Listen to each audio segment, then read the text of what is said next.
بسم اللہ الرحمن الرحیم۔ حضور نبی مکرم صلی اللہ علیہ وسلم کے تمام آباء کرام کے مومن ہونے پر دلیل۔ نسب بیان کرنے والوں کے درمیان اس امر میں کوئی اختلاف نہیں ہے کہ سیدنا ابراہیم علیہ السلام کے والد کا نام طارق تھا۔ ہمارے نبی سیدنا محمد صلی اللہ علیہ وسلم کے سلسلہ نسب میں تمام آباء کرام مومن تھے۔ اس پر دلیل یہ ہے کہ احادیث صحیحہ اس پر دلالت کرتی ہے کہ سیدنا آدم علیہ السلام سے لے کر حضرت عبداللہ تک حضور نبی کریم صلی اللہ علیہ وسلم کے تمام آباء کرام اپنے اپنے زمانوں میں سب سے بہتر اور سب سے افضل تھے، اور قرآن مجید میں یہ تصریح ہے، اور بلا شبہ مسلمان غلام بہتر ہے ہر مشرک سے گو وہ تمہیں اچھا لگے۔ البقرہ آیت نمبر 221۔ بلا شبہ مسلمان غلام بہتر ہے، خواہ وہ خوبصورت نہ ہو اور مالدار نہ ہو، کیونکہ وہ جوہر ایمان سے آراستہ ہے۔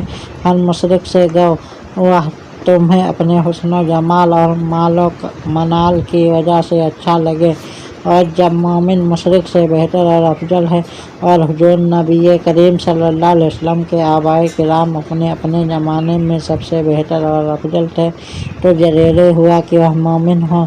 نیز احادیث اور آثار اس پر دلالت کرتے ہیں کہ حضرت آدم علیہ السلام یا حضرت نوح علیہ السلام کے بعد سے سیدنا محمد رسول اللہ صلی اللہ علیہ وسلم کی بعثت تک، بلکہ قیامت تک روئے زمین پر کچھ ایسے لوگ ہیں جو اللہ کی توحید پر قائم رہے اور اس کی عبادت کرتے رہے، اور ان کی وجہ سے زمین محفوظ رہی، ورنہ زمین والے ہلاک ہو جاتے۔ اور ان مقدمات سے قطعی طور پر یہ نتیجہ نکلتا ہے کہ حضور نبی کریم صلی اللہ علیہ وسلم کے آباء میں کوئی مشرک نہیں تھا، کیونکہ زمین کبھی مومنین اور مشرکین سے خالی نہیں رہی، اور حضور نبی کریم صلی اللہ علیہ وسلم کے آباء اپنے اپنے دور میں سب سے بہتر اور افضل تھے۔ مومن مشرک سے بہتر اور افضل ہوتا ہے، لہذا ثابت ہو گیا کہ حضور نبی کریم صلی اللہ علیہ وسلم کے تمام آباء کرام مومن تھے۔ ہمیشہ زمین میں اللہ کے اولیاء رہے ہیں۔ جب سے اللہ تعالیٰ نے حضرت آدم علیہ السلام کو زمین پر اتارا ہے، کبھی زمین ابلیس کے لیے خالی نہیں رہی، اس میں ہمیشہ اللہ تعالیٰ کے اولیاء رہے ہیں جو اس کی اطاعت کرتے رہے ہیں۔ تفسیر تبیان القرآن۔ حضرت ابو ہریرہ رضی اللہ عنہ بیان کرتے ہیں کہ رسول اللہ صلی اللہ علیہ وسلم نے فرمایا، مجھے بنو آدم کے ہر قرن اور ہر طبقہ میں سب سے بہتر قرن اور طبقہ سے مابعوث کیا جاتا رہا، حتیٰ کہ جس قرن میں میں ہوں۔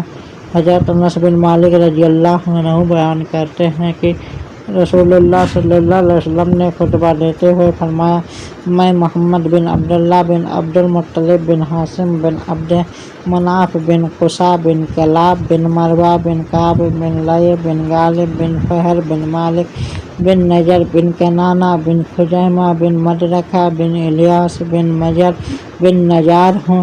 جب بھی لوگوں کے دو گروہ ہوئے، اللہ تعالیٰ نے مجھے ان میں سے بہتر گروہ میں رکھا۔ میں جائز ماں سے پیدا کیا گیا ہوں، مجھے زمانہ جاہلیت کی بدکاری سے کوئی چیز نہیں پہنچی۔ میں نکاح سے پیدا کیا گیا ہوں، بدکاری سے پیدا نہیں کیا گیا۔ حضرت آدم علیہ السلام کے زمانے سے لے کر پاکیزگی کا یہ سلسلہ میرے باپ اور میری ماں تک پہنچا ہے۔ میں بطور شخصیت کہ تم سب سے بہتر ہوں، اور بطور باپ کے تم سے بہتر ہوں۔ دلائل النبوت۔